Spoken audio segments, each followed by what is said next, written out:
a todos a mais uma aula de microbiologia e qualidade de água.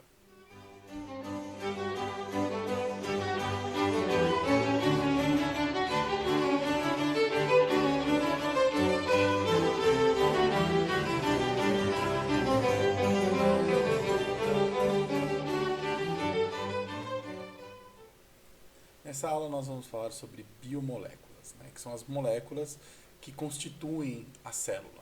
As principais moléculas nós vamos abordar nessas aulas.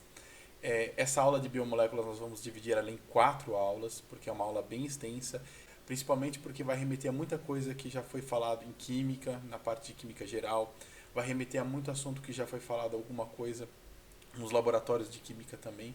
Então é importante que toda vez que se tiver algum tipo de dúvida, algum tipo de questão, se levante isso ou nos comentários ou nos canais apropriados do Google Classroom. Também é importante que toda vez que surge uma dúvida, que remeta lá à questão de química orgânica ou de química geral, se vá buscar diretamente nessas fontes. Essa primeira aula nós vamos recapitular a questão das ligações químicas e das interações intermoleculares, que são extremamente importantes quando se fala de biomoléculas, de como elas são organizadas e como elas são formadas. Também vamos falar um pouquinho sobre sacarídeos e polissacarídeos, os açúcares e os carboidratos. Na aula seguinte, nós vamos falar um pouquinho mais sobre ácidos graxos e de lipídios, que são aí o que forma a membrana citoplasmática, algumas partes de algumas organelas citoplasmáticas. Em seguida, nós vamos falar sobre moléculas um pouco mais complexas, os aminoácidos, os polipeptídeos e as proteínas. E também vamos falar um pouco sobre enzimas, que é um tipo especial de proteínas e tem uma função fundamental quando nós falamos de metabolismo. E também vamos falar sobre as bases nitrogenadas, os ácidos nucleicos, o DNA, o RNA, isso na última aula dessa sequência de aulas sobre biomoléculas. Com relação às ligações químicas, como todos podem se lembrar lá da química geral, nós temos 3 tipos de ligações químicas.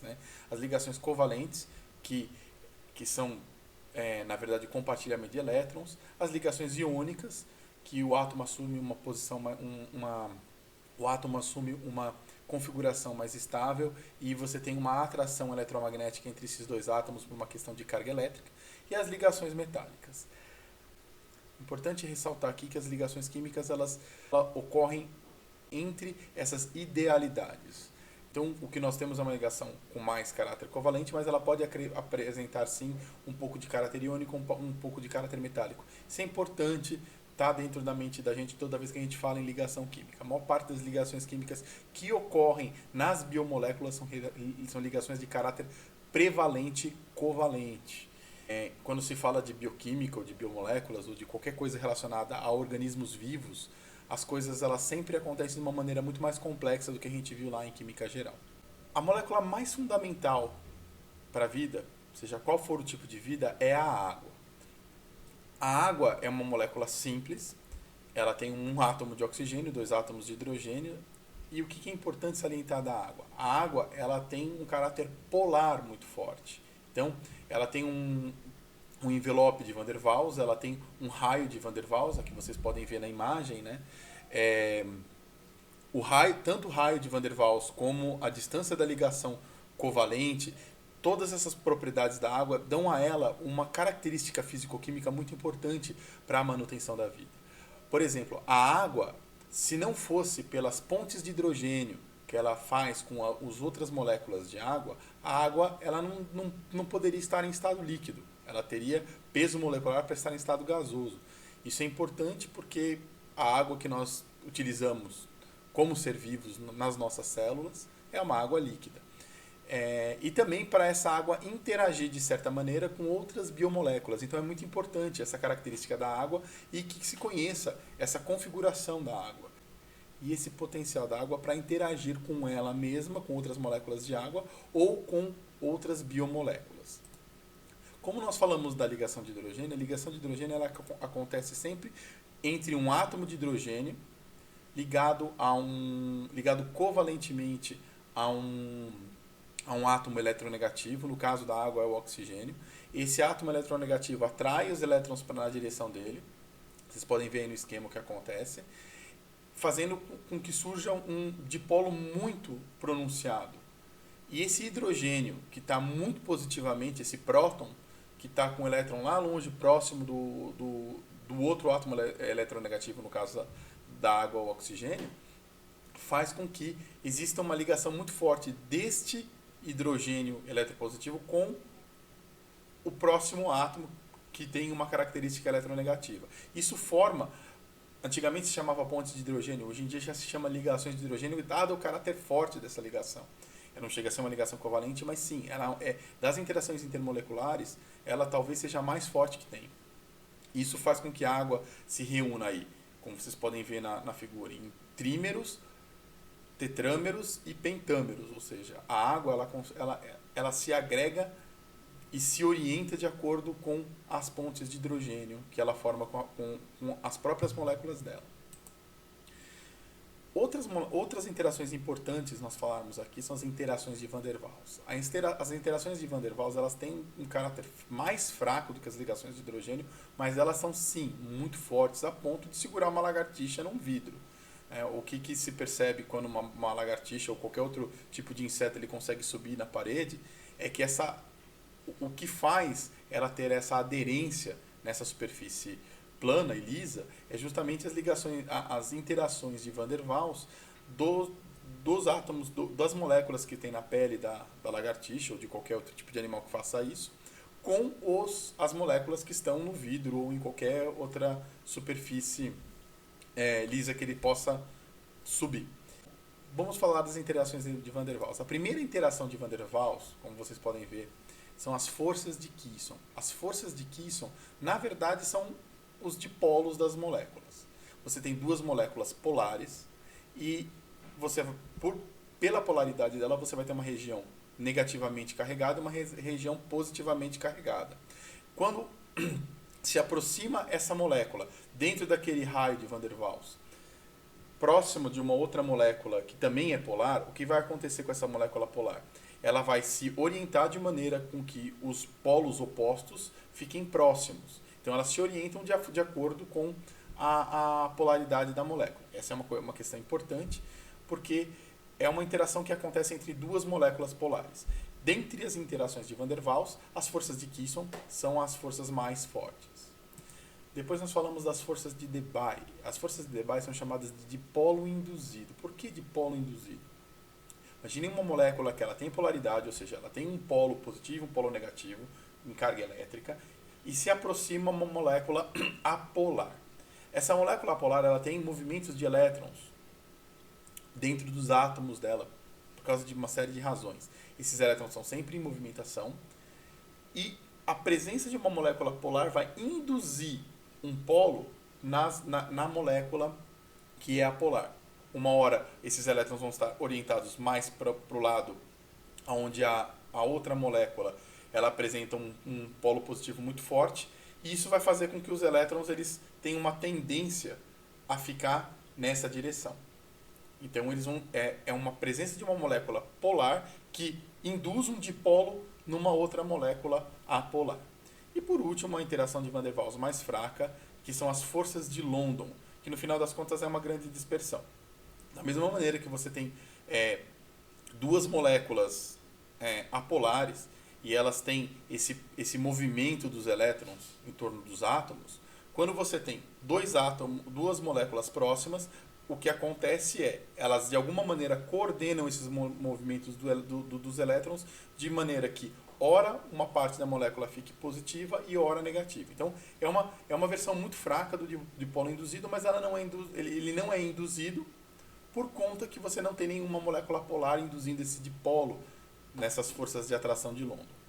E aí essas são as forças de Van der Waals, que são interações moleculares muito importantes nas biomoléculas.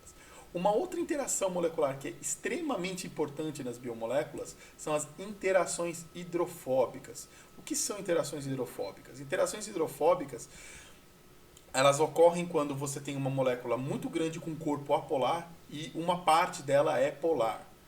O que acontece? Essas moléculas elas se orientam de maneira que a parte polar interaja com a água e a parte apolar acabe se reunindo e se atraindo por uma questão de hidrofobicidade, ou seja, eles interagem por causa da falta de afinidade com o meio aquoso, que a gente pode ver que tem uma formação do que nós chamamos de micela, onde essa parte vermelha da micela aqui seria a parte polar e a parte esbranquiçada seria a parte apolar, aqui dentro de um meio aquoso. É a mesma coisa que acontece na parede celular. Muitos dos lipídios fazem esse tipo de interação hidrofóbica.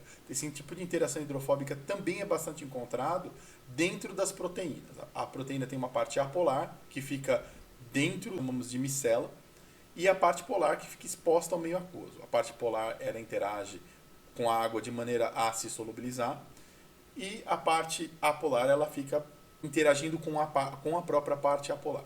Quando você forma essa micela, existe um carregamento. A água vai se orientar de acordo com as cargas elétricas, como vocês podem ver. A água que é polar, ela vai se orientar de acordo com as cargas elétricas, com a parte polar dessa molécula maior. E isso vai fazer com que, dependendo do caráter dessa região da molécula, essa micela fique carregada negativamente ou positivamente. Isso nos leva à criação de uma partícula orgânica dentro do meio aquoso. Essa partícula ela não é uma solução verdadeira, você não tem uma solubilidade verdadeira. Ela, na verdade, é algo que se chama de colóide. Então, você tem uma partícula grande formada por várias moléculas que interagem entre si de alguma maneira.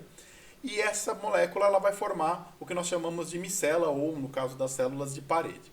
Quando nós falamos de micelas, o importante a gente relembrar aqui é que os colóides eles só são estáveis por causa de duas razões. Né? A primeira é o movimento browniano, que é aquele movimento entre uma micela coloidal e outra que faz com que eles tenham uma concentração uniforme dentro de uma solução coloidal.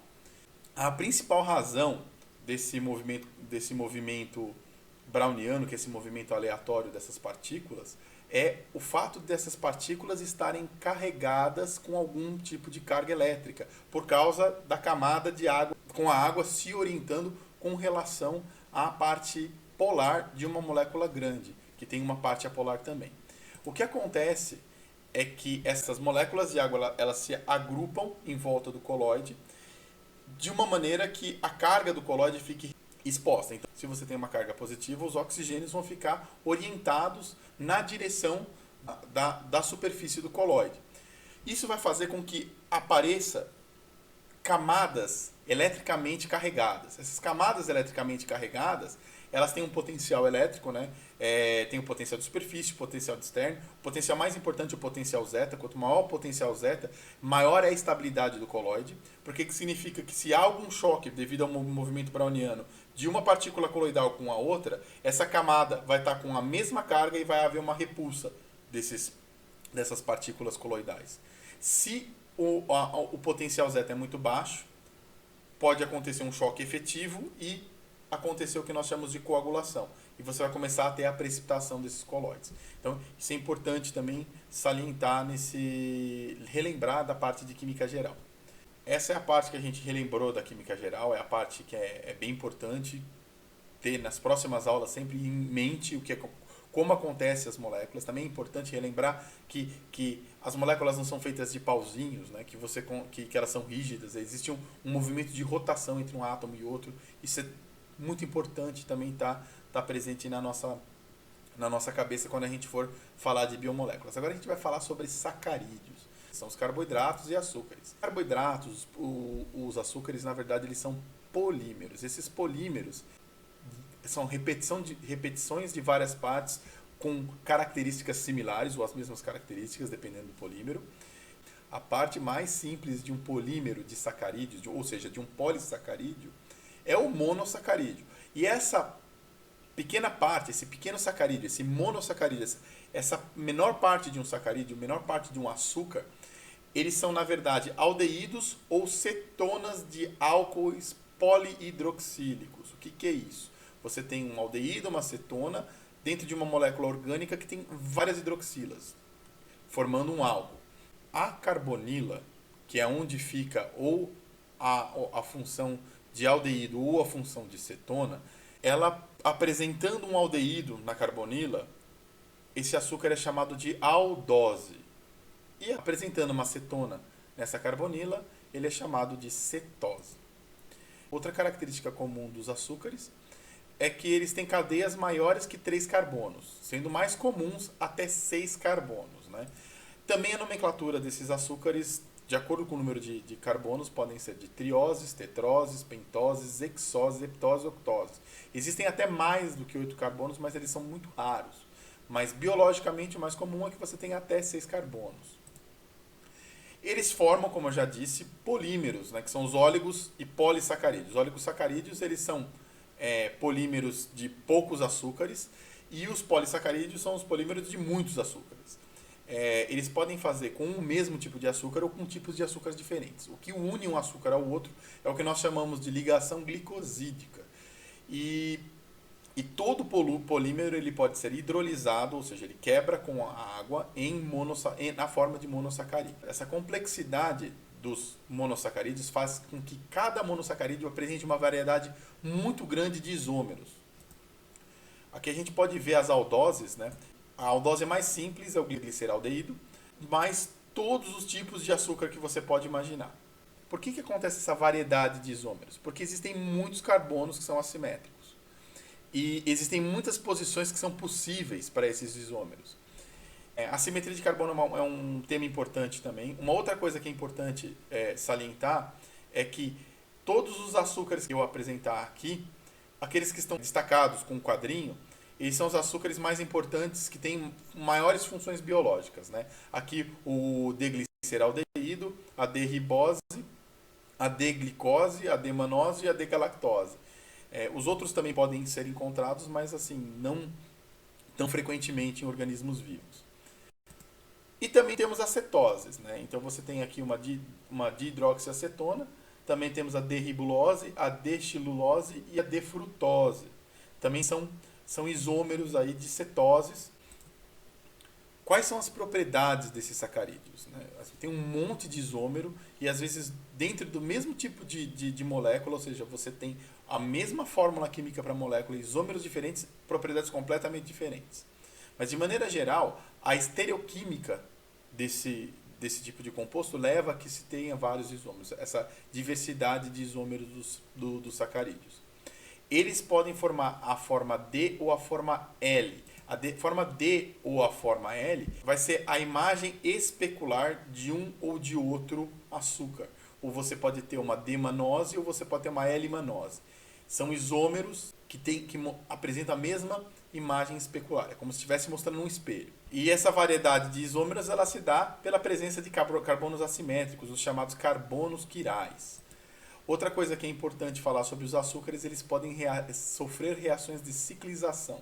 Ou seja, aquelas moléculas que eu apresentei que tem aquele caráter linear, elas podem reagir ao grupo da carbonila, ou ao aldeído ou acetona, com alguma hidroxila e ciclizar, formar uma molécula cíclica de açúcar. Então, são reações intramoleculares que ocorrem dentro desses açúcares e que formam o açúcar cíclico. Os açúcares cíclicos, caso forem aldeídos, nós chamamos de M-acetais e de M-cetais. M-acetais se forem a partir de uma carbonila que contém um aldeído e M-cetais se forem a partir de uma carbonila que contém uma cetona. E esses anéis eles podem ter 5 ou 6 carbonos, né? Os anéis de 5 carbonos eles são chamados de furanoses e os anéis de 6 carbonos de piranoses por causa da forma do pirano e do furano que eu estou apresentando aqui para vocês. Então eles têm uma forma similar à do pirano e do furano e por isso são chamados de furanose ou piranoses. As reações de ciclização elas ocorrem da seguinte maneira. A hidroxila que está apresentada aqui em vermelho pode reagir com a carbonila lá em cima, que está apresentada na parte azul, e formar uma beta-D-glicopiranose. A mesma coisa a gente pode observar na frutose, que é uma pentose e é uma cetose. Então, no carbono 2, no caso, vocês podem ver que tem a função cetona na carbonila. Essa carbonila pode reagir com a função álcool e ciclizar essa frutose numa beta-D-frutofuranose. Então, é a reação química que acontece entre algum dos grupos de álcool, alguma das hidroxilas que formam a função álcool, com a função da carbonila, seja ela se for cetona, seja ela se for aldeído. A posição da hidroxila, quando ocorre essa ciclização, se ela vai ficar para cima ou para baixo aqui na projeção de Haworth, vai dar um novo isômero desse mesmo açúcar, dependendo de qual vai ser a posição dessa hidroxila.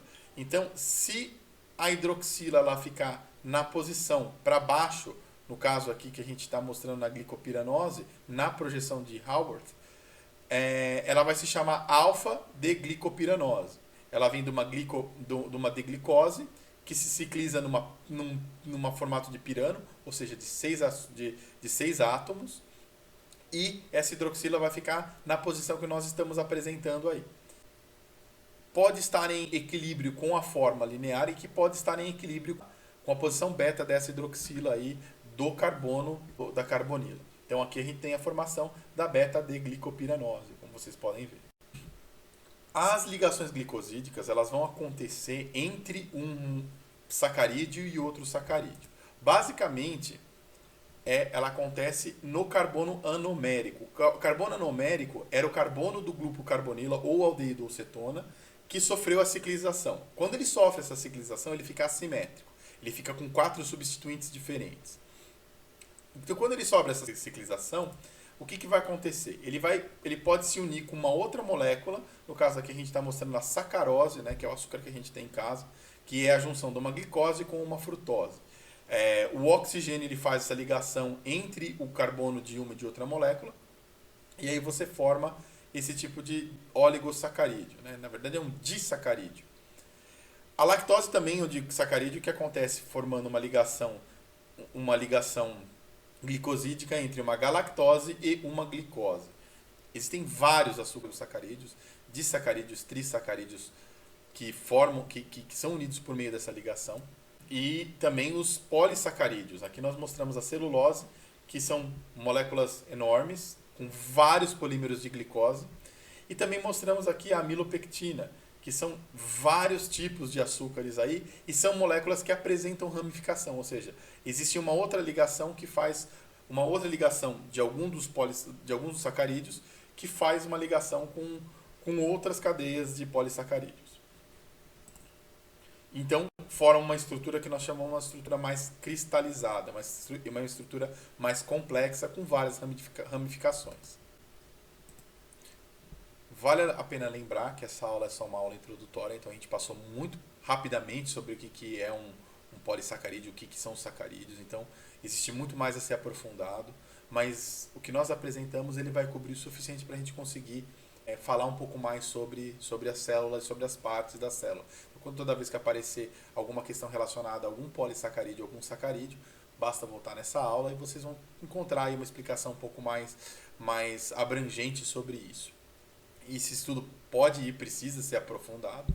Eu vou deixar as referências todas disponíveis e bem documentadas, tanto no Google Classroom como na descrição do vídeo. Então é importante que se vá atrás um pouco mais de aprofundamento e que se estude mais um pouquinho sobre polissacarídeo. Então, esse é o primeiro vídeo. No próximo vídeo nós vamos falar sobre as biomoléculas lipídicas e os ácidos graxos que as formam. Então, os ácidos graxos formam os lipídios e nós vamos falar sobre isso na próxima aula. Até a próxima e estudem bastante esse tópico de biomoléculas, que ele é muito importante para todas as aulas que virão a partir de agora. Obrigado pela atenção.